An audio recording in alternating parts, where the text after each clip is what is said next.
Right. Good morning, everyone.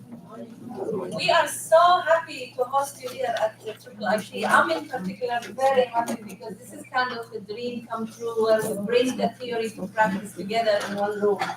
What's going to happen today, I really don't know. But we have very good intentions. I want to welcome you. My name is Ilham. I've been in contact with many of you here, most of you, all of you. And I want to just open by welcoming you and saying thank you for being here. I'm a senior researcher here, and I'm in charge of mapping the terrain study that we will focus on today.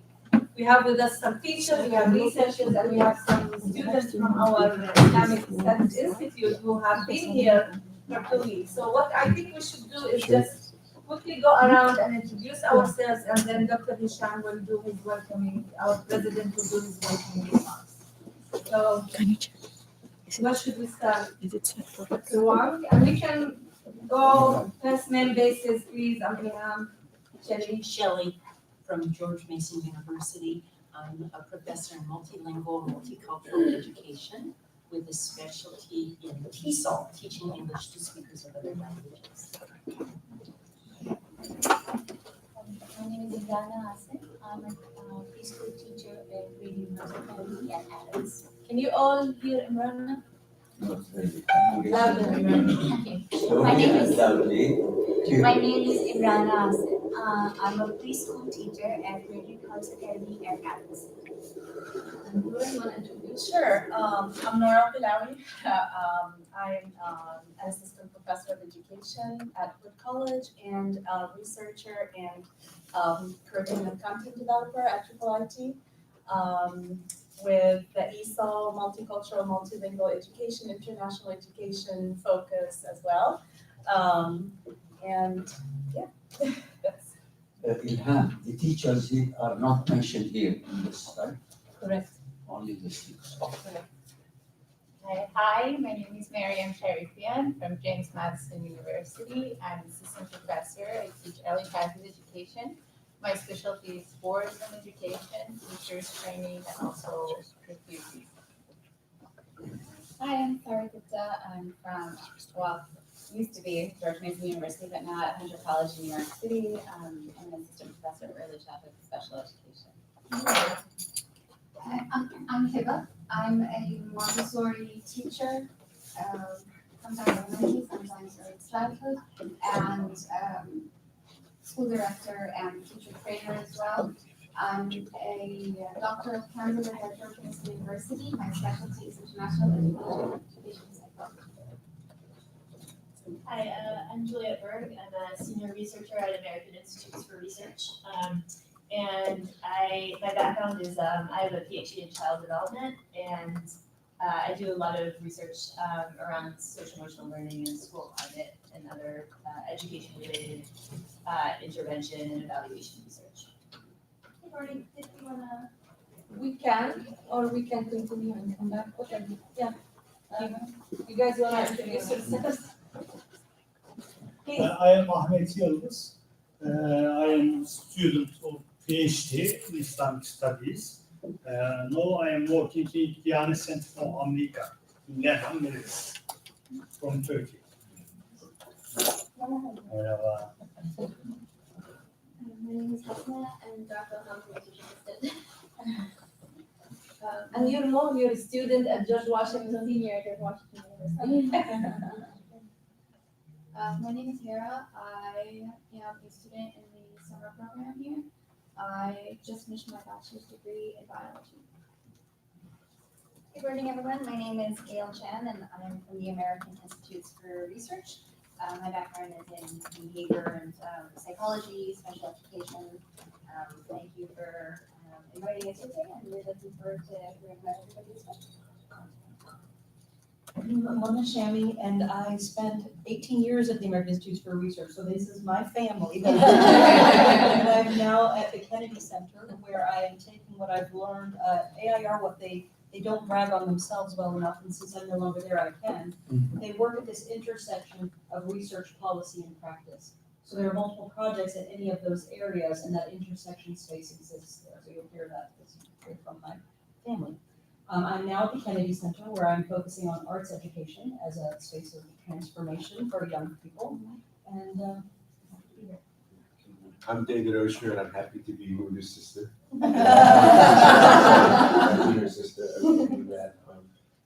And actually, I came to AIR many, many years ago because I was really concerned about the lack of connection and alignment between these two things. I'm a historical sociologist by training, and I, at AIR, technically, I'm both a vice president and no responsibility, and I am an Institute Fellow, which enables me to work across program areas. I'm Haja, and I am a IB program coordinator at a small independent school in Maryland. And IB is International Baccalaureate, yes. Thank you. I'm Latifa. I'm the Arabic teacher at Muslim Community School in Potomac, Maryland. I'm excited to be here. My name is Hannah, and I am a kindergarten teacher at Radiant Art Academy, Adams Center. I'm very excited to be here. I'm Salat Pervez. I have been working with Dr. Ilham for more than a year and a half, basically on the entire life cycle of wave one of mapping the terrain. And personally, my research interest personally is more in reading attitudes. Good morning, everybody. I'm Laura Owen, and I am the director for a brand new center in American University. It's the Center for Post-Secondary Readiness and Success. And my background, I have training as a counselor educator, counselor education and supervision. I was a high school counselor for most of my career, so I'm newer on the higher ed side. The center, our work is really focused about looking at advising and counseling structures and how are we really supporting students through the post-secondary process of both college and career. And excited to be here with you today and to hear about the work of everyone who's here. Assalamualaikum. My name is Amal. I'm from a preschool teacher in Radiant Heart Academy, and I'm a master's student in Claremont University in California, and Islamic Studies and Education. And I'm excited to be here. Thank you. I'm Sanoba Yaqub. I'm also at Radiant Hearts Academy, but I'm in administration. And it's so exciting to hear what all of you are focused on, because it's like the child is in the center and you are looking at it at the child from all the angles, art, language, and I mean, it's amazing. I'm so glad to be here. I'm Nabila Yousafzai. I work at Adams Radiant Hearts Academy, and I'm a kindergarten teacher. And yeah, like it's really exciting to be here and work with you all. Hey everyone, good morning. My name is Amina. I'm an instructional designer, and I'm developing a faith-based financial literacy program. What a great group. I second your statement. We have so many different diverse perspectives, I'm sure, but also disciplines and lives, careers. So welcome all again. And our president, Dr. Hisham, will tell you a little bit about Triple IT and welcome you. Well, Bismillah ar-Rahman ar-Rahim. Assalamu alaikum and good morning to all of you. I am supposed to welcome you, so I say welcome, welcome, and welcome. And because I am the youngest person here in this group, I have become part of history myself. I was there when everything started. So I'll start from conception of Triple IT, and then delivery, and then growth, alhamdulillah, of Triple IT.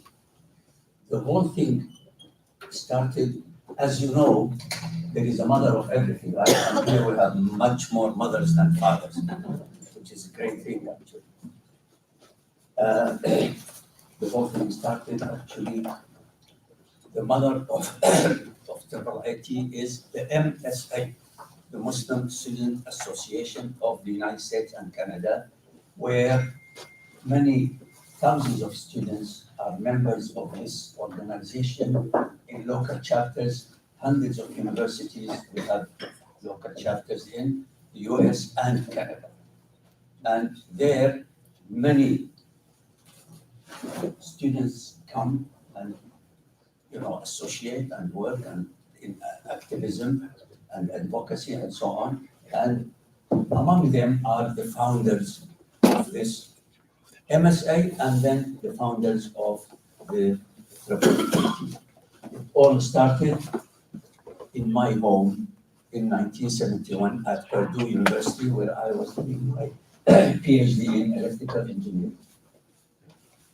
The reason was that MSA was started in 1963, and it was progressing so fast and so good, where hundreds of universities were members, chapters of this national organization.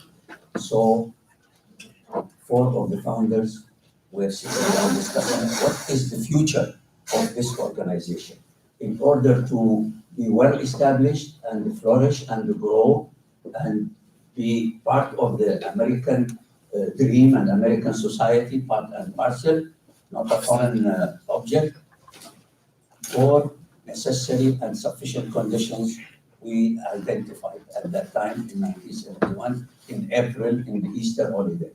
Number 1, we have to be financially independent from any government or entity. Number 2, we have to be somehow in the media because we want to speak about ourselves, not others who speak about us. Number 3, because of the fast growth of this great organization, we said we must adopt the state-of-the-art of administration and management to run this organization. And number 4, now all those 3 I mentioned, you can achieve in 5 years, 10 years, 20 years, they are all achievable. There are, processes to do. But that number 4, we said, for the Islamic civilization to be emerging again, we must have reformation and renewal of Islamic thought. And that was the main objective of that institute. Now, we told ourselves, since we do not know how, we have to ask people who know how. So we gathered a conference in 1977, June, in Lugano, Switzerland, where about 30 scholars from all over the world met, and they identified what is wrong with the Muslim Ummah, what is the malaise of the Muslim countries, and so on, number 1. And number 2, what is the methodology we have to follow? And number 3, what is the way forward? The way forward was the most relative to this now, and that is we have to establish an independent, non-political, non-sectarian, international, universal institute for continuity, institute, not a membership organization, and it must deal with each jihad, not jihad, although we said jihad. The best jihad is actually ijtihad. So it took like 3 years in 1981. The 3 of the founders, Dr. Abdel Hamid Abu Sulaiman, Dr. Jamal Berzinchi, and Dr. Farouqi, established officially this institute in Wincott, Pennsylvania, Philadelphia, all right? And that is the official birth of the IIIT. Now, there are several landmarks in this institution. Number 1, we had 3 international conferences and seminars. The first one was in 1982, February, in Islamabad, where the IIUP was established, International Islamic University of Pakistan, as a university was established. So we had that conference and attended by about 80 scholars, maybe half of them passed away, rahmatullahi alayhim, by now. And the main thing there was 3 papers, original papers of research were presented. One by Dr. Farouqi, rahmatullahi alayh, the other one by Dr. Taha Jabir al-Alwani, rahmatullahi alayh, and the third one was by Dr. Abdel Hamid Abu Sulaiman, hafidhahullah. He still is living, alhamdulillah. Rahmatullah Ali means that may Allah bless his soul. Bless his soul. Exactly, thank you. All right, so Those 3 papers were given to Dr. Farouqi, may Allah bless his soul, all right, to edit and make it in one small pamphlet. Arabic. Hearing more time. Yes, you know, I am from Mosul and I am an Arab. So he edited this small volume, and we called it at that time Islamization of Knowledge Work Plan. Basically, don't get hung up on the name because we changed the name later on, as I will explain. It means that, number one, we have to master the scriptures, Quran, Sunnah, traditional Prophet, Muhammad, peace on him, and the previous scriptures. Number two, we have to master the human knowledge, because the human thought is a production of a human mind, and whether it is Western, European, Chinese, Indian, Babylonian, whatever. Number three, from mastering these two, we come up with a methodology of research. Number four, we have to produce a university textbook level on about 20 disciplines. For example, economics, psychology, sociology, anthropology, international relations, etc., etc. And the idea is to have an Islamic perspective on these areas. We say "an" because we don't claim to be the Islamic perspective. There are many, and we are only one of them, and it could be changed according to time and place and progress of humanity. So that was the first one. The second international conference was held in Kuala Lumpur in 1984, where we discussed the behavioral sciences, economic psychology, political science, and anthropology. And that was 1984 in Kuala Lumpur, Malaysia. The third one was established in Al Khartoum, Sudan, the capital of Sudan, and it was about methodology. Now, jumping forward to 2011, because of the emphasis of Triple IT on education, Dr. Jamal, may Allah bless his soul, chaired a committee of 6. Himself, Datu Siri Anwar Ibrahim, Dr. Abdul Wahab Al-Afendi from Sudan, Dr. Anas Sheikh Ali from England, originally from Iraq, and then Dr. Ziauddin Sardar from England, originally from Pakistan, and the fourth one, the British scholar Jeremy Henson Thomas. Okay, so these 6 people, as a committee, they established they gave birth to AIMS, Advancing Education in Muslim Societies. I like their product because now it is the focus that says I have taken 10 minutes because she gave me 10 minutes. So if you allow me, I go for another 10 hours. Huh? Okay, 3 things actually I can relate about the product of this great committee. Number one, they changed the name from Islamization of Knowledge to Integration of Knowledge. Luckily, the acronym IOK is the same in both, because integration and Islamization start with an I. Okay. And that is because, why did we do this? Because after 9/11, whenever you say Islamization, people's perception is Islamic State, Islamic government. We never intended this. As I told you in the beginning in Islamabad, we explained what it meant, just to come up with a methodology of research, nothing to do with government and so on. We never talk about Islamic State, but we always talk about Islamic and Muslim countries and societies, advancing education in Muslim societies, not government or states and so on.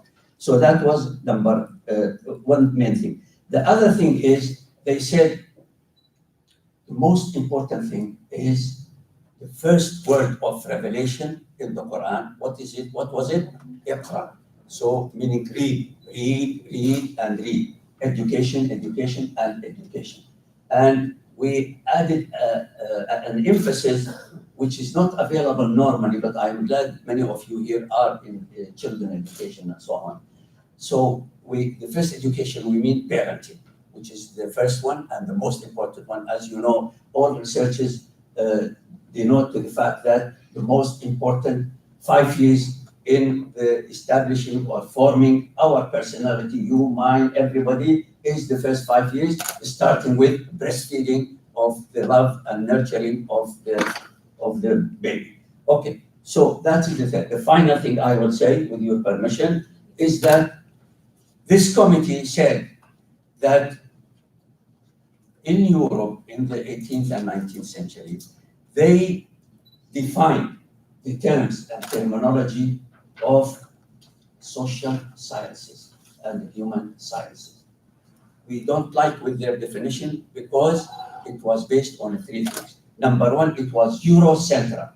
Number 2, it was colonialist, imperialist, and orientalist. Number 3, it was too much materialistic.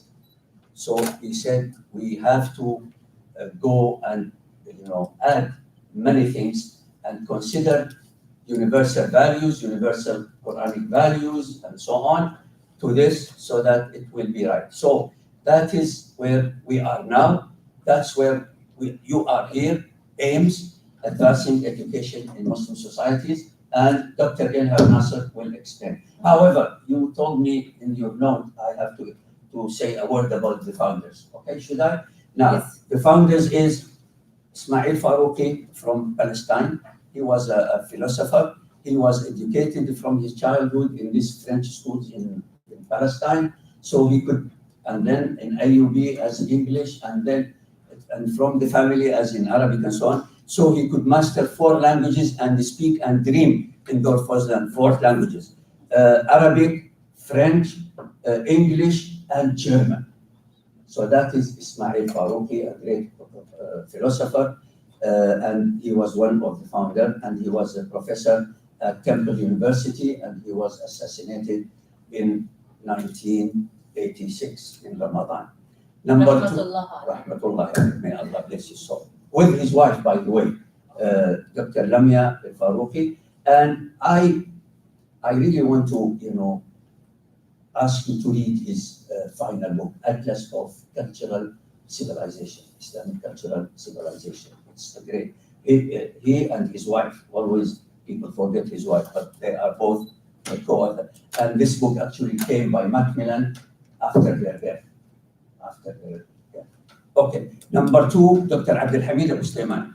He is from Mecca, where, as you know, the most cosmopolitan international city for the last 1400 years is Mecca. From all over the world, people come there and settle.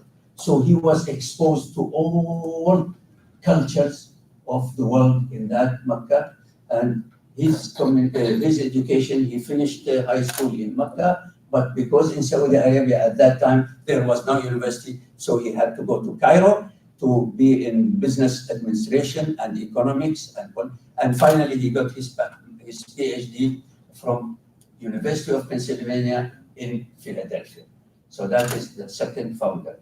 The third founder is Sheikh Taha Jabir Al-Alwani, who is from Fallujah, and he was well versed from his childhood in the mosque, in memorizing the Holy Quran, and going back to Al-Azhar for high school, baccalaureate, and PhD from Al-Azhar. So he provided the group with the authenticity of the Islamic and scriptural resources.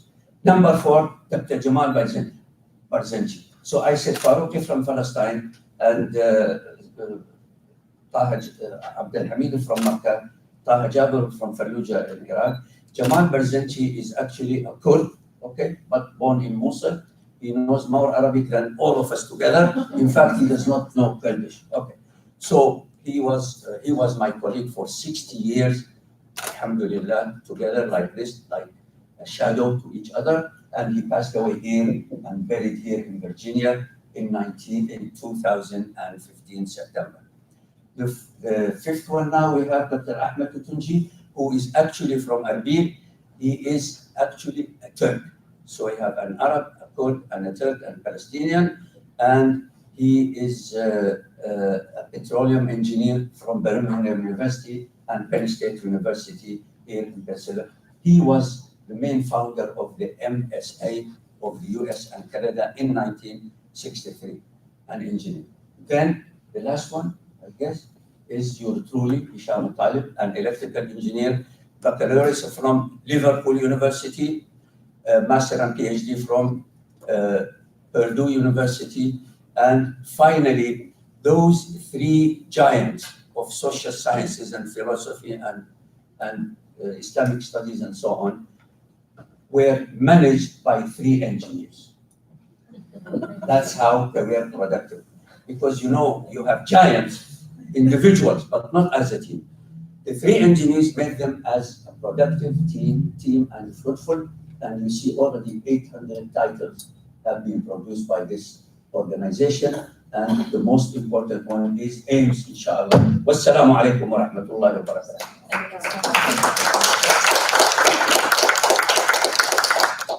Thank you so much, Dr. Hisham.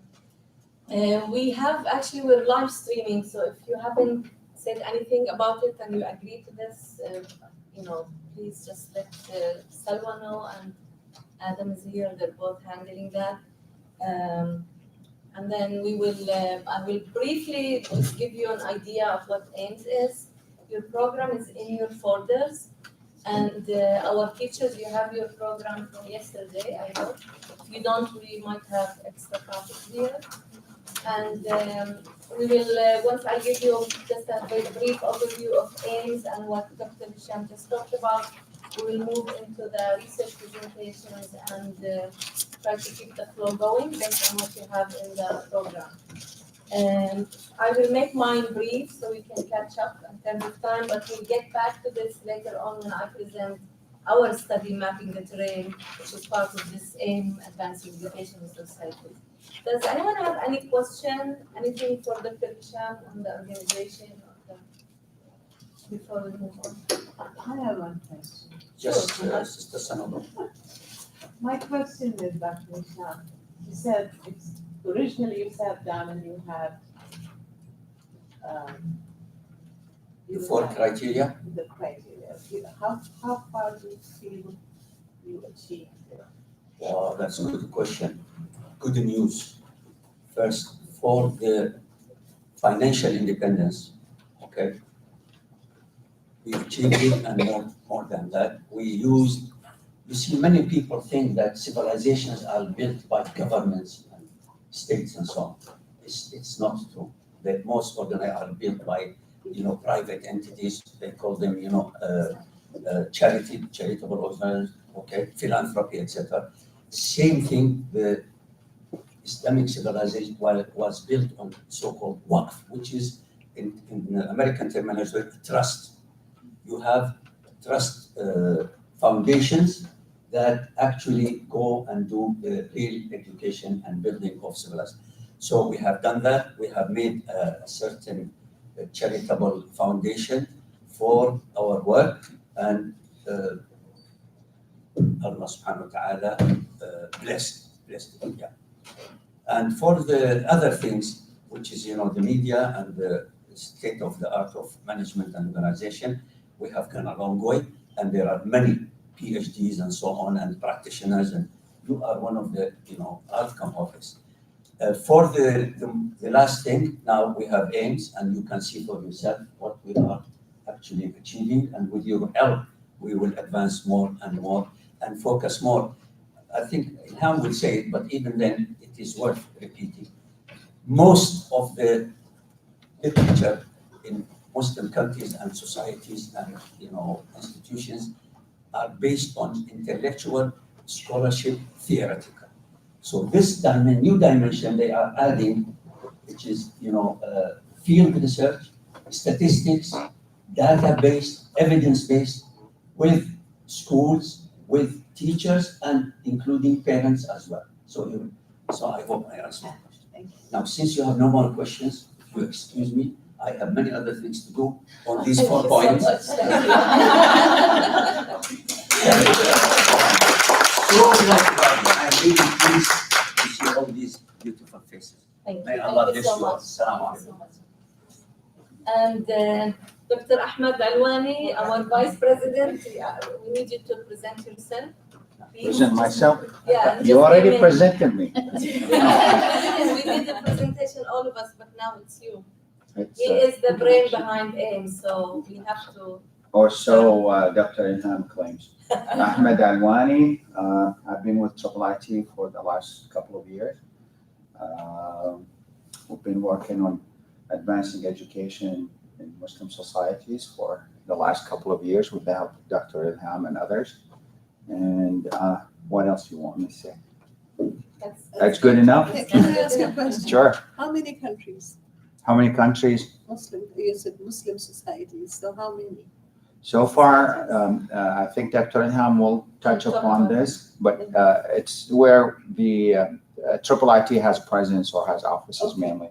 So that's So we your have- goal, wherever IIIT is present, that's. Not the goal, but it facilitated our work initially to start with, but then later, of course, the criteria of choosing which country we go to, it should be more kind of refined and modified, yeah. But initially, it was much easier to go where IIIT has presence, to facilitate our work, and I think it worked.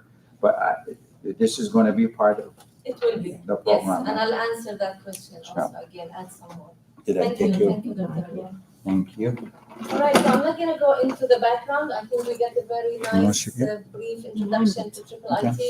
One thing is that Dr. Hisham did not mention is the fact that we are also in the business of publication. There are about more than 600 titles that IIIT published here and in other places. There are offices, publication and translation offices in Jordan, UK, and other places as well.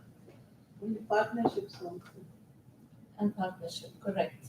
And those partnerships have been going on for a long time. I joined IIIT 18 months ago, and I've been working on the aims, but on the empirical research, and I'll explain a little bit more. This is the operational framework that Dr. Ahmed Alwani works with his team, but I wanted to put it up just to show you how comprehensive IIIT's work is, but also to say, how is it that all these groups are here together today? So if you look at, we'll start with the students in the back, they're actually part of what we call the Fairfax Institute, who come here every summer for so many years, I don't know how many, but coming here to learn about and go more in depth into Islamic studies from different perspectives, from perspective of Muslims and non-Muslims, and the students themselves are Muslims and non-Muslims. They're here, this is their second week, and they will be here another week. There are about 24 of them who have been here this summer. The teachers who are here are actually part of our teacher training enrichment program that Noura will talk about later on in the afternoon. And they're here because they are part of this research initiative that we call AIMS, and that where we are very interested in the pedagogy piece. So our work with AIMS and the empirical research that we just mentioned really is translated into this pilot that we call Teacher Training Enrichment Program within the Division of Pedagogy. There are other entities and other divisions going on, but I won't go into all of that. I just want to say that a lot of what we do is really interconnected, and with AIMS we're trying to bring it all together around an agenda that is more focused on not just higher education and translation and publications, but also on K-12 or pre-K-12. And it's nice to see that there are people here who are in elementary, preschool education, some from Mason. I spent 12 years at Mason, and I worked with some of these wonderful people. So it does really feel like a reunion when not just for you, but for me too. So, but what we're doing that is new for AIMS or for advancing education is that we are moving from, we're keeping the theoretical going on, but we're adding this dimension of empirical research. So we could have evidence that is authentic, but also says something to policymakers, to people who are interested in leadership, governance of schools, as well as the curriculum. So that's why we are very much trying to build an agenda of research, empirical research, in addition to the theoretical research that has been going on. Now, when we came to this idea of AIMS, and we had people with us, having these meetings, the initial meetings, and I joined in the midst of those meetings that Dr. Ahmed Alwani and others were having, And I came into this conversation that we wanted something that is unique, that is not just unique but needed.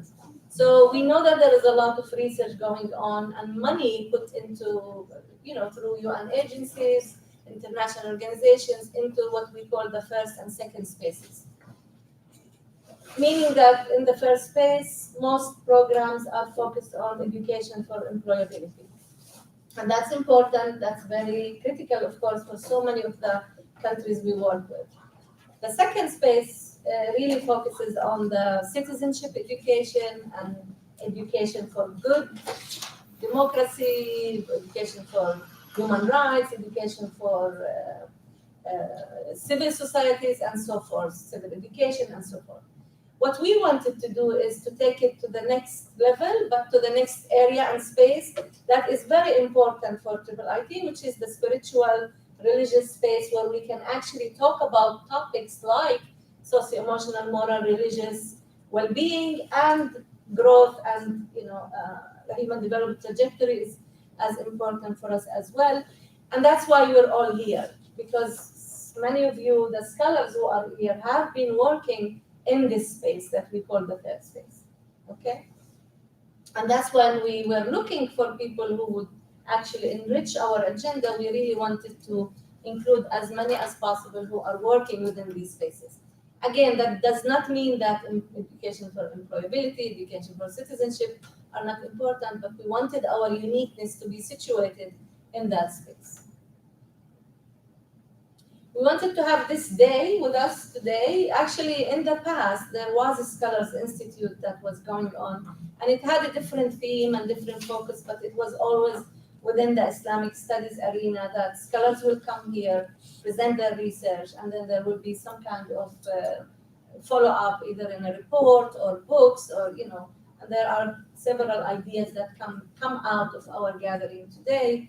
But this year we wanted to have one day only and to work with people who are coming to this from so many different perspectives and disciplines and discourse, actually. So we wanted to really have an opportunity to exchange research agendas and ideas, plans, to showcase our mapping the terrain. And Ahmed always say we need to scrutinize our studies. So we're going to scrutinize our study and hear feedback that is constructive and helpful for us in terms of moving forward with our research.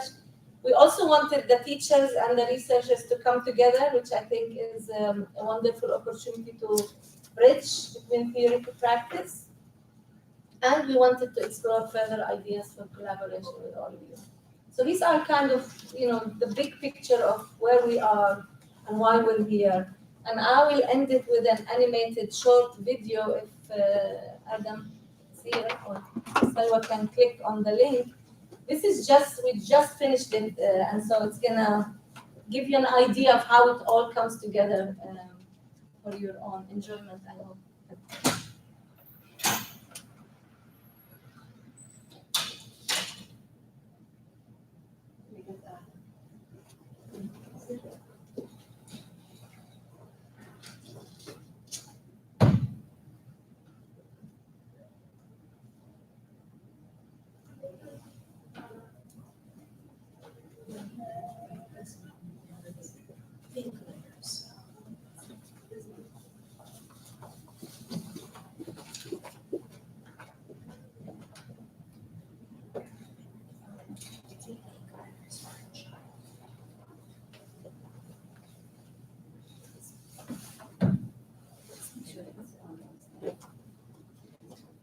National Institute of Islamic Thought, IIIT, is a research institution invested in advancing education in Muslim societies, originally only in higher education. Recently, IIIT has refocused its work to encompass school systems besides higher education, in both formal and non-formal settings, to meet its vision of thriving Muslim societies, where individuals achieve their fullest potential through transformative learning, social development, and personal growth. Advancing Education in Muslim Societies, or AIMS, has the following goals: continue the legacy of the founders of IIIT, change the discourse on education in Muslim societies, provide evidence-based knowledge on advancing education. AIMS research agenda will contribute the following: make recommendations to governments, non-governmental organisations, and universities, among others, on ways to transform education systems and advance the well-being of individuals within it. Dissemination in pedagogy, curriculum, policy, and leadership and governance bring the voices of Muslim academics and youth to the table. Offer a holistic approach to reform. Focus on Muslim-majority societies, as well as communities in North America.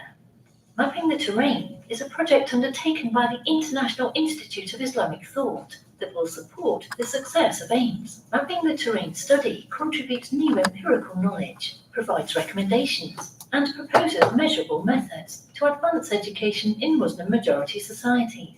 It's unique because it is grounded in Islamic teachings and 21st century life skills, revolves around well-being of Muslim youth and other stakeholders. Its first wave examines attitudes and beliefs about forgiveness, empathy, moral reasoning, and community-mindedness. Next waves further address values, well-being, and spiritual growth. Adds to the international movement investigating the best ways to advance education globally, such as United Nations agencies working on sustainable development goals. Emphasizes an asset-based approach to advance education reform in Muslim-majority societies. It all works together with the International Institute of Islamic Thought, overseeing the Advancing Education in Muslim Societies agenda, which is aided by the Mapping the Terrain research. To learn more, visit IIIT.org, contact AEMS Research at IIIT.org, or connect with us on social media.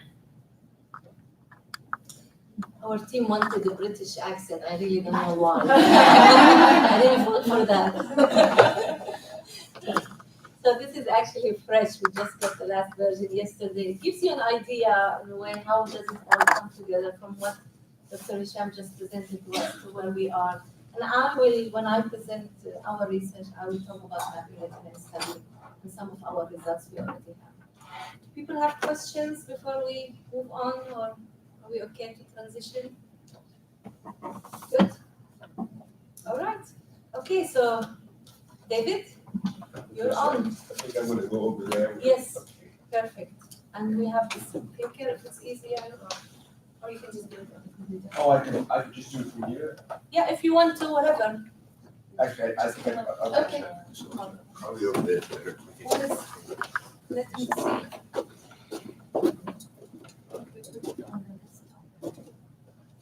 I'll be seeing what's on the screen, right? You should be seeing, I don't know. We'll see, we'll find that out.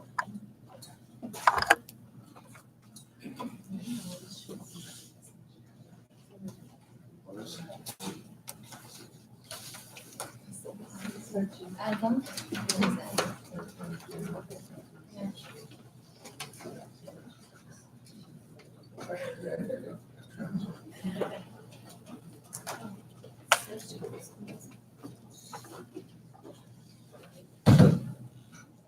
So, while we're setting up, let me just talk for a second. Okay, so I'm Lincoln. I'm really honored to be here. Thank you very much for having me. And as we're still waiting, and I apologize to all of you today nicely. This is my wife and I are celebrating our 55th wedding anniversary, and so I had committed to this before I was invited here, and so I said I'd only go for the morning and then I'd go back. So that, I'd really like to learn with you a lot.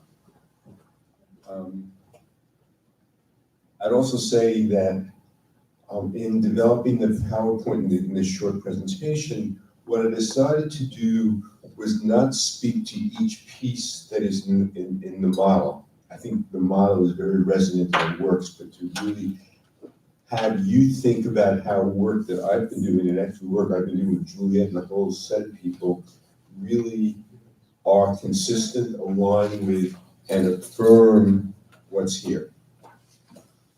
Okay, great. Okay, so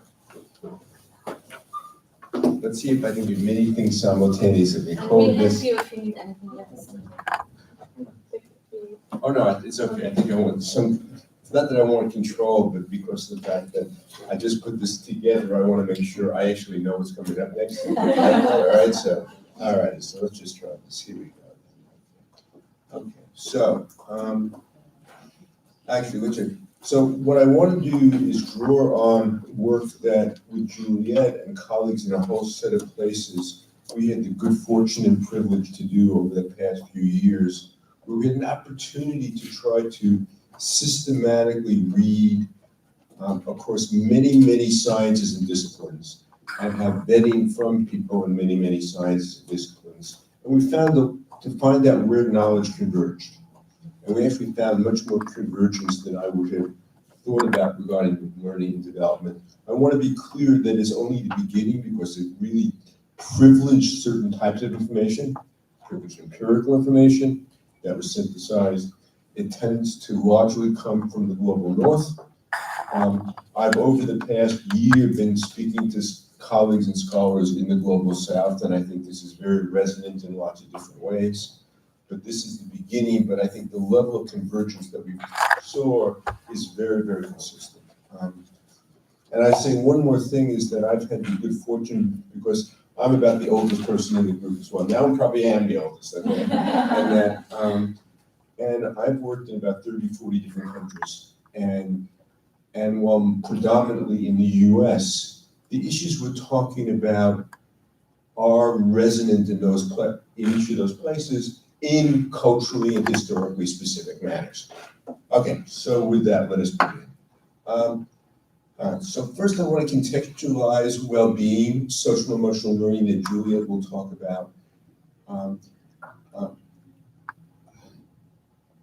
I don't think we can think about either of these without nesting them in historical and cultural contexts, which affect what we see, how we make sense of what we see, whom we interact with, and the opportunities and responsibilities that are afforded us, both to support each other and to grow. We are both shaped by and we are always shaping these contexts. This was done on a car coming here, so pardon me for the typos, the spell check didn't work, I now see, okay. Social emotional learning can contribute to, wow, this is really good, okay. The ability of, I know what this is though, okay. In fact, the story here is, I'm very concerned and interested with what I would call robust equity. And I'm also concerned and intrigued and concerned about the fact that when we often think about social emotional learning, we drill down on some things that are not unimportant, like self-regulation. But we don't tend to emphasize other things that I think are more transformative. And transformative in this society, but I would say respectfully in the Islamic societies that I've worked in as well, because there always is issues of historical conflict and tension that exist. And unless we develop people's ability to be self-aware and critically self-aware, I don't think we realize some of the potentials. And when I look at what's happening in the US and many places I go to, what people really want is people who can behave and perform. So they're actually still in the first and second wave, and they're not as much thinking about what's necessary for the third wave as well. So that's what that's supposed to be, even though we're not here, okay? All right, so in the work that we've done, I think we can best understand it from, and teachers, pardon me for this language right now, but I want you to again see the convergence from a phenomenological, relational, and biological perspective, which really means two things. One is there's an ongoing interaction and relationship and co-influence between what's happening in us, in every beast, from our genes that are re-expressing themselves through epigenetics, through the chemicals that are being secreted in our body, through our emotions, through the meaning making we have, and in relationship to all sorts of competencies that we have, whether they're cognitive, social, and emotional, knowledge-based or whatnot, and they are intersecting, but in interaction with everybody else. And the same is true for everybody else. And so we have these ongoing dynamic systems that are always emergent, and we can take a picture at any one moment to see where David Osher is. But that is where David Osher is in that one moment in time. And the glorious thing is that we have the ability to keep on being reshaped and so forth. And the risky thing is also we have the ability to be reshaped for the bad. Okay. Okay. And from our perspective, it's really about co-influence and not just about interaction. And that has implications for empirical work that tends to very much, okay, I better keep on going to get the first slide. Okay, so anyway, all right. So well-being is both objective and subjective. And social emotional competencies are not traits, and their development and expression is contextual. And along with social emotional learning, well-being is relevant across all cultures, but emotions and the experience of well-being and what is expected of the competencies will be experienced and expressed differently. My gut guess, having worked and over time in the last 15 years, say, talking to many people about social emotional competency, is my guess is it's about 80% that's consistent no matter where you go, and there's about nuance which may be up to 20%. I think that's probably an exaggeration, but there really are things that are different, and I think Juliet will talk a little about, if you use some of the other slides, how we can see them in different SEL frameworks. And I've already said that's what will go on, but more importantly, one of the things, or two of the things that are important here for well-being, as well as for learning and development, is the profound impact on stress. Stress on kids, stress on the adults who interact with kids, stress on the ability to perform, and therefore stress on issues of well-being as well. From the science of learning and development, some takeaways: context matter, and context always includes history and culture. And two things: history is not just something that's in the past. History is there always in the moment. It's continuing to be there. And while culture, as we know, and say if you're thinking about Quranic values, is real and concrete, it is always, and I say in terms of the Quran because I'm not Muslim, respectfully, but all culture is always in the process of being redeveloped and recreated. And it's redeveloped and recreated by people in real historical contexts, even though they're affected by the past and they are affecting the future. Malleability is key to human development.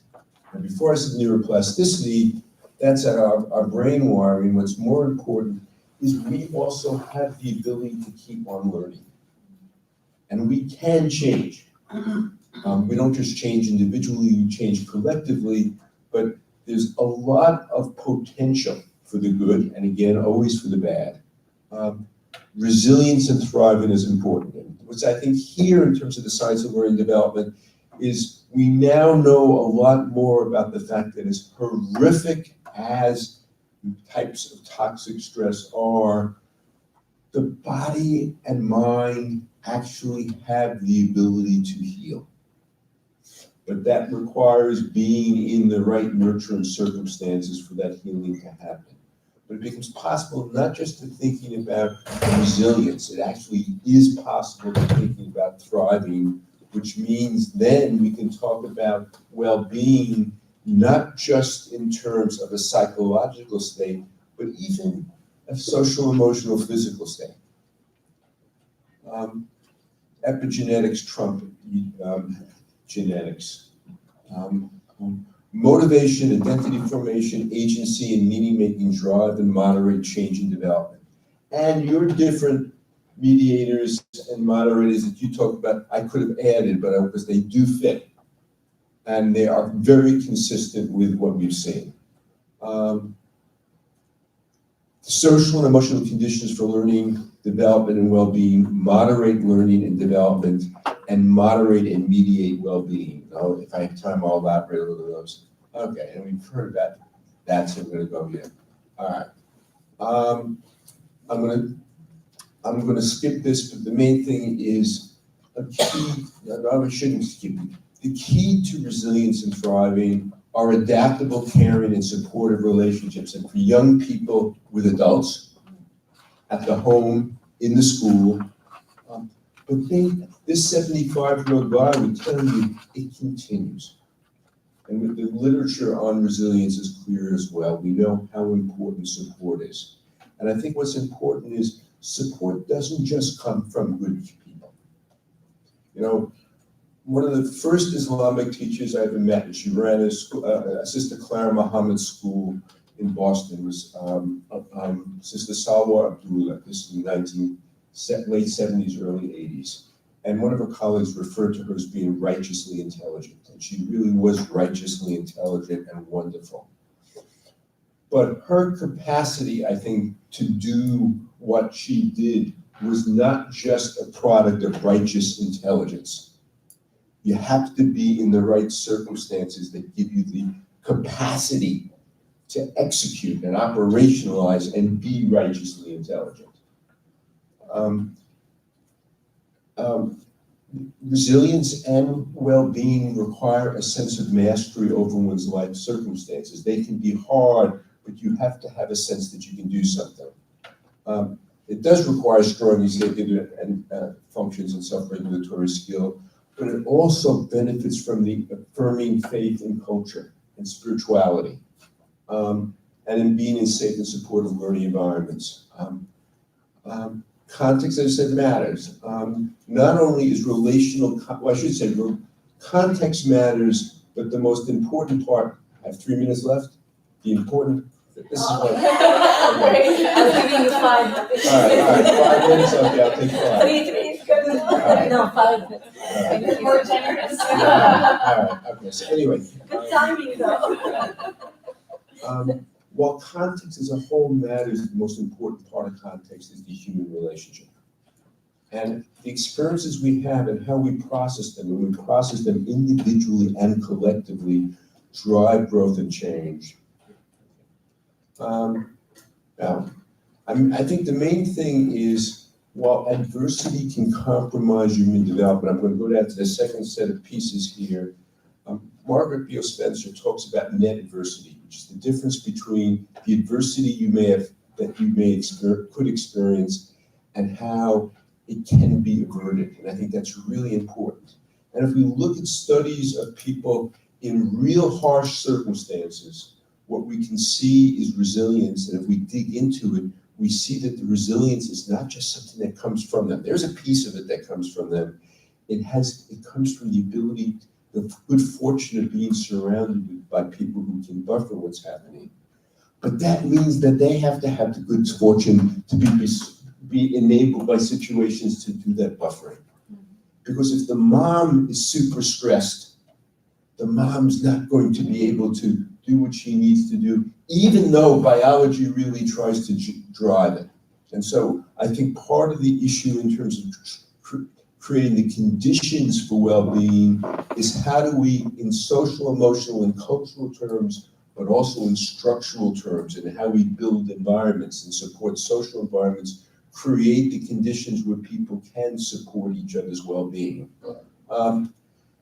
And part of the buffering is the possibilities of collective resilience. And to quote from a colleague in South Africa, people in dealing with adversity can fly away and lock down, or you can flock together.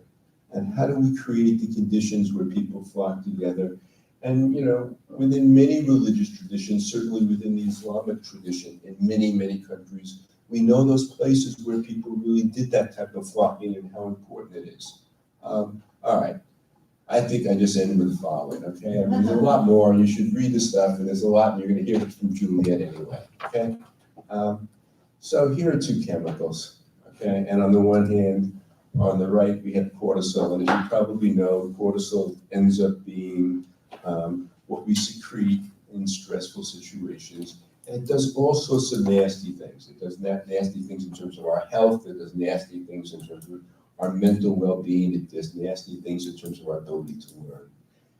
And on the left, you have oxytocin. And I've had 55, actually 60 years of oxytocin with Trina Osha, okay? And that's what's kept me alive, okay? And I hope it's kept her alive as well, but also with our kids. And that's partially circumstances, but it's also in relationships that we do that. And what we know is that that oxytocin can actually help counter the implications of stress. It can actually also help do things like help counter the implications of stress on learning. And that's an oversimplification, and it's only a piece of it, because we don't just want chemical oxytocin. What we want is spiritual oxytocin, which is much more metaphorical. And we want it not just in individuals, but how in ways in which we support each other. I hope this was useful, and I stop here. Thank you so much. If you don't mind, we continue and then take questions at the end. So, Yeah, I think that's awesome. Juliet's good, we have them. We can send. Are we okay distributing the content? Oh, yes. But you know what I'd love to do is, having already seen, in spite of my attempt at spell check, that let me do one more spell check. I'll actually try to do it during this morning, and then you are welcome to. Thank you so much. Thank you. Thank you.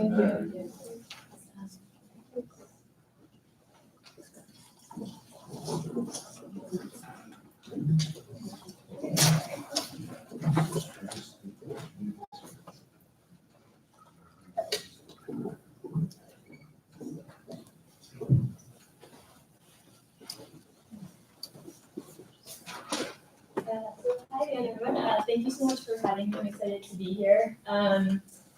So I'm again, like David, I'm gonna talk about the research that I've been involved in, which is mostly US-based research, and I'd love to kind of see how that connects to the work that you all have been doing. So I'm gonna talk a little bit about the types of research that are done around social emotional learning, and kind of what the possibilities are in terms of what kinds of studies are done to kind of build theory and knowledge in this area. So there are different, and if you can't, I'm gonna not use the microphone, but let me know if you can't hear me. There are different ways to approach research in social emotional learning, as well as other types of research generally in this area of well-being. So there's a lot of work that's done to synthesize and connect literatures. I think the mapping project is one of those. There's a huge body of research now in this area. And so a lot of people are working to kind of make sense of it. David talked about the science of learning and development. That's one effort to do that. I'm going to talk about another example of it where we looked at social emotional competency frameworks and trying to make sense of that. And so this is an attempt at kind of taking all of the knowledge that has already accumulated in the empirical studies and trying to kind of understand what do we really know at this point. And there's a lot of that happening, and those are really useful. Another way of kind of approaching how to build knowledge is to conduct empirical studies. So descriptive and longitudinal studies, like collecting surveys with teachers and students to kind of build knowledge, following students or teachers or whomever you're looking at over time to see kind of how are these competencies developing over time? How do they connect to other things like the school context, for example? And this is really a way of kind of building knowledge of the development of social emotional competencies, as well as whether maybe an implementation of a program in a school, for example. Another type of studies are measurement studies. So in order to do any kind of empirical research, you need either qualitative, interview protocols, or a lot of times it's quantitative data. So it's surveys,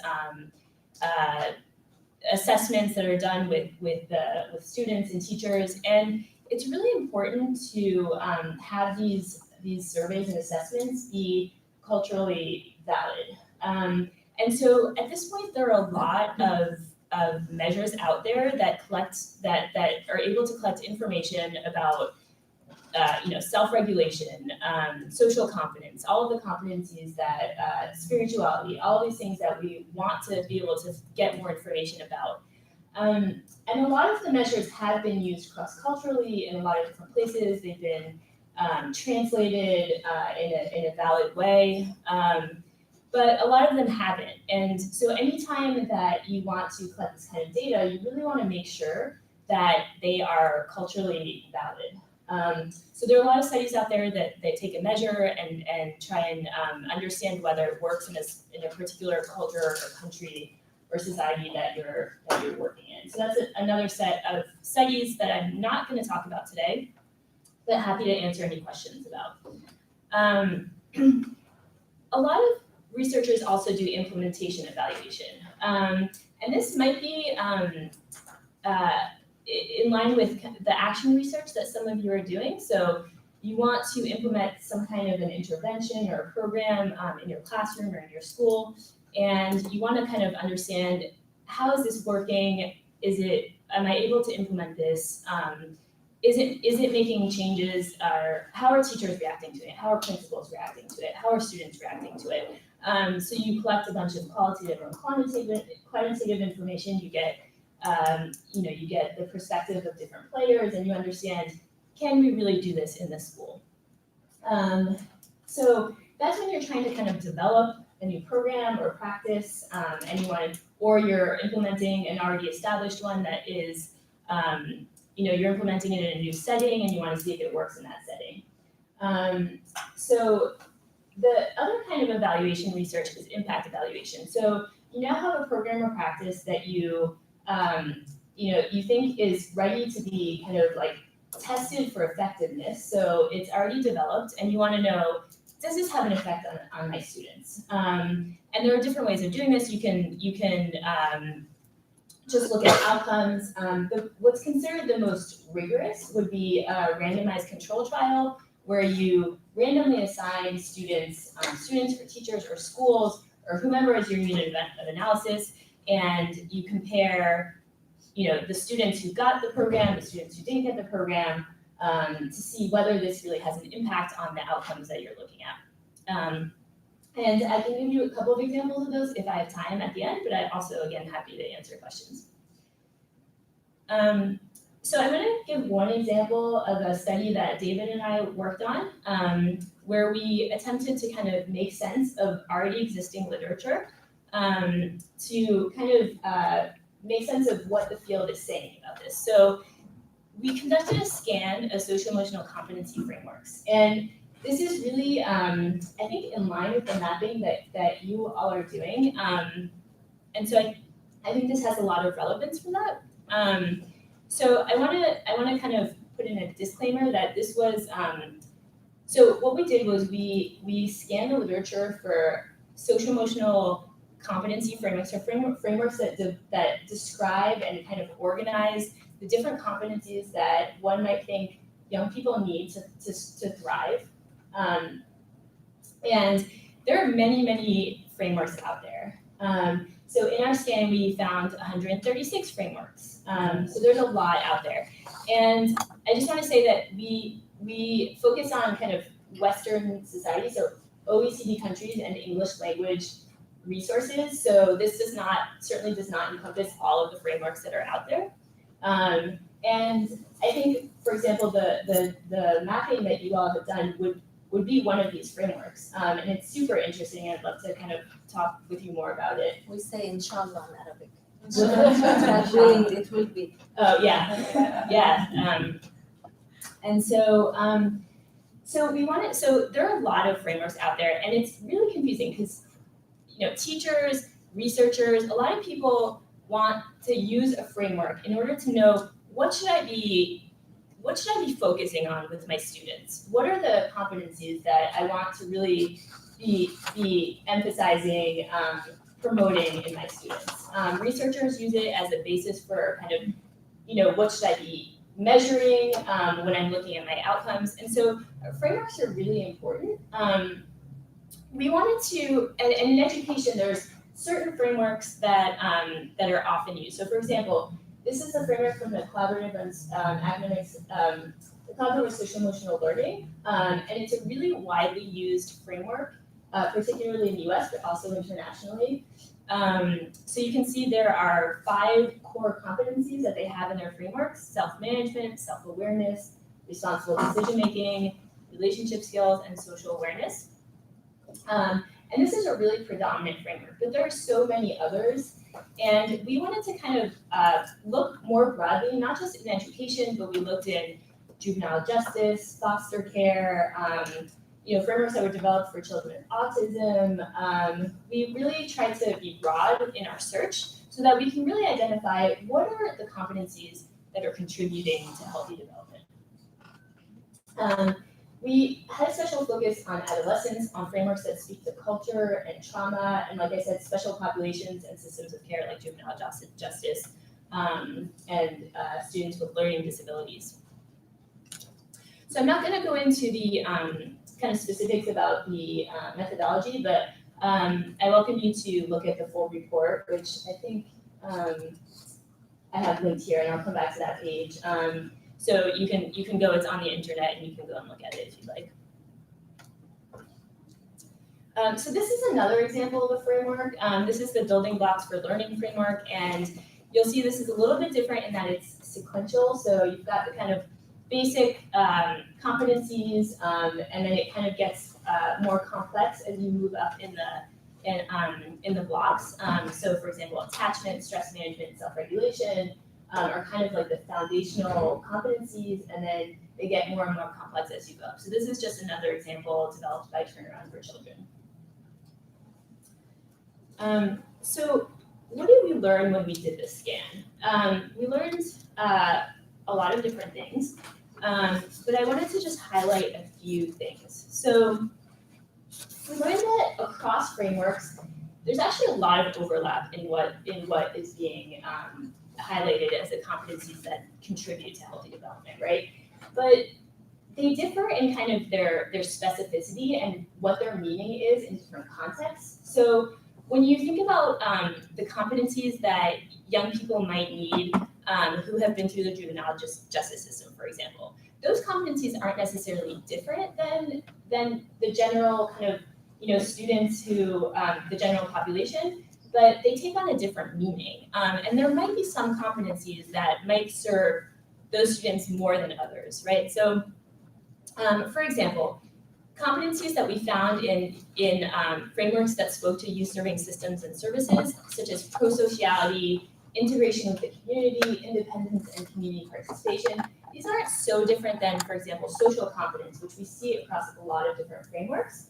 But it takes on a new meaning when you're thinking about students who are trying to reintegrate into society and make new connections with students, right? And the idea is that it's not just students who are, who have gone through juvenile justice system, but there are students who are having all kinds of experiences every day that you encounter in the classroom, and you don't necessarily know what those experiences are. And the idea is that these competencies can be useful, really, for all students, not only for themselves, but to become kind of aware of how to interact with other students and what other students might need in the classroom. So we looked at a number of frameworks that specifically spoke to culturally and linguistically diverse groups. So these are groups who are traditionally been minority groups in the US, for example, African American, Hispanic groups, Native American. And these frameworks really emphasize adaptability, connection, and awareness of bias and privilege. For example, biculturalism, coping with racism, fairness, respect for diversity. These are competencies that you may not actually, that you may not see in a lot of frameworks, or they may not be emphasized, but these are really important competencies for all youth to be aware of bias and privilege, not just students from minority groups, but really all students. And we think this is really important and sometimes isn't emphasized. And I saw in the mapping project, you do have this kind of communalist emphasis, and that's really nice, and I think is really important. And that we also see it in other frameworks. And so frameworks that speak to experiences of adversity and trauma really highlight those competencies that are useful to handle kind of daily stresses. And again, all students are handling stresses. Stresses might come in different forms. They might be, greater or lesser, but all students have stresses. And it's really important to think about the competencies that help students cope with stress. So we found competencies that speak to resilience building and adaptability that all youth need, like I said. And we also learned that the meaning and urgency of competencies are individual and context dependent. So what's useful in one context may not be useful for other contexts. Students have different needs, and you really have to think about kind of what are those needs in your classroom and your school? What do students really need? And what are the competencies that could be useful? So beyond kind of like what can educators do to kind of promote these competencies? So beyond kind of choosing a framework and working with that framework to kind of identify what do we want to promote, there are other things that one can do. So you as an educator can engage in conversations with colleagues, you can identify your own triggers, you can develop your own competencies. With students, you can identify expressions of competencies across contexts and cultures, reflect on cultural biases, create safe spaces within and outside the classroom, and you can see the rest of the suggestions. And really what's important is just to be aware of the diversity of experiences in the classroom and what your students may or may not need. So I don't have that much time left, but I wanted to just briefly talk about an example of an empirical study that David and I also worked on to kind of see that other side of doing kind of evaluation research. So I want to briefly talk about one study that we did called the Collaborative Districts Initiative. This was, so there are a lot of studies out there that evaluate social emotional learning programs. They evaluate one program that's often implemented in the classroom and to see how it works. And those programs often have issues or challenges with implementation. So, you know, it's really hard to implement these in the school. And oftentimes it's because the structures are not in place to kind of support that implementation. So this was an attempt at doing social emotional learning district-wide to see whether that can strengthen the implementation of classroom SEL. So we did a 5-year evaluation with 8 districts. We measured a whole bunch of data. So there were rubrics of districts, there were staff surveys, student surveys, ratings of school climate by students. We collected student records.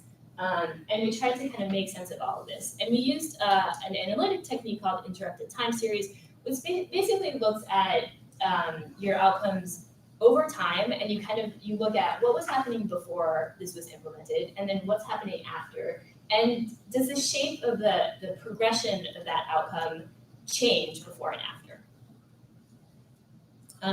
So just a few results. So you can see here that by implementing this, putting in policies in place to support the implementation of SEL, that districts actually did kind of implement over time, and you can this is just showing there are a bunch of different metrics of implementation, that it's going up over the years of the study. And at the school level, you can also see that, schools were creating a shared vision of social emotional learning. There was some integration happening with different parts like discipline policy, different policies at the school. So there was some success in implementing the district-wide social emotional learning. I want to just give a couple of results from the student outcomes. So this is an example of what we kind of looked at when we looked at outcomes and the impacts of this district-wide SEL. So the line on the left is what was happening before implementation. The kind of vertical line is at the point of kind of the first year of implementation. And to the right, you see what was happening, the kind of the line of over years, what was happening after implementation. And you see that there's a jump. So while the lines look parallel, so the rate of growth was the same before and after. So we're looking at school climate. So this is student reports of school climate in one of our districts over time.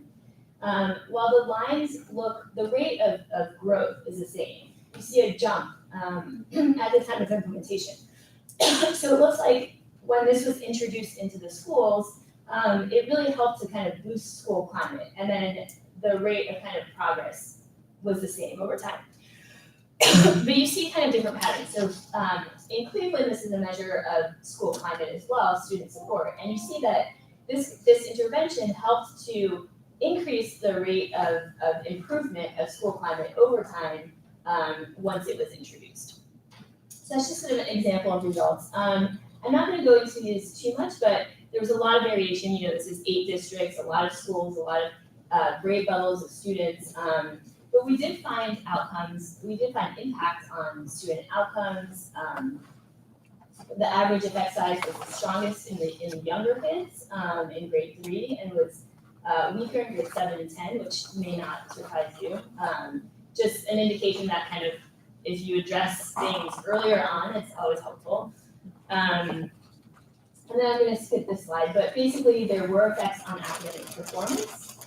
And you can see an example of this in Cleveland where while GPA was kind of going down over time before the intervention, it started increasing on average after the intervention.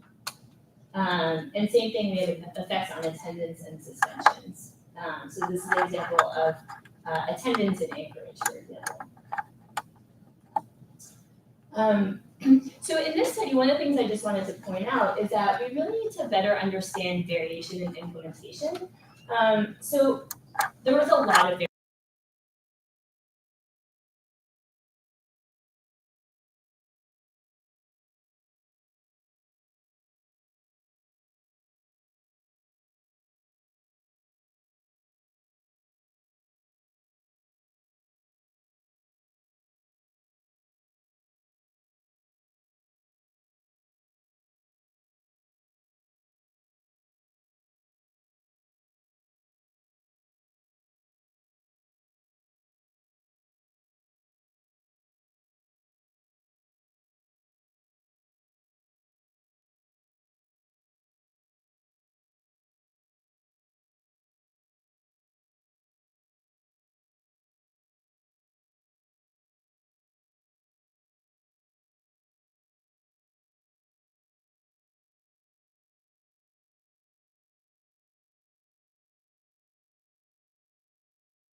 kind of a reunion for us too. I worked with Ilham, she was kind of my mentor at George Mason University, I believe it was 6 years ago.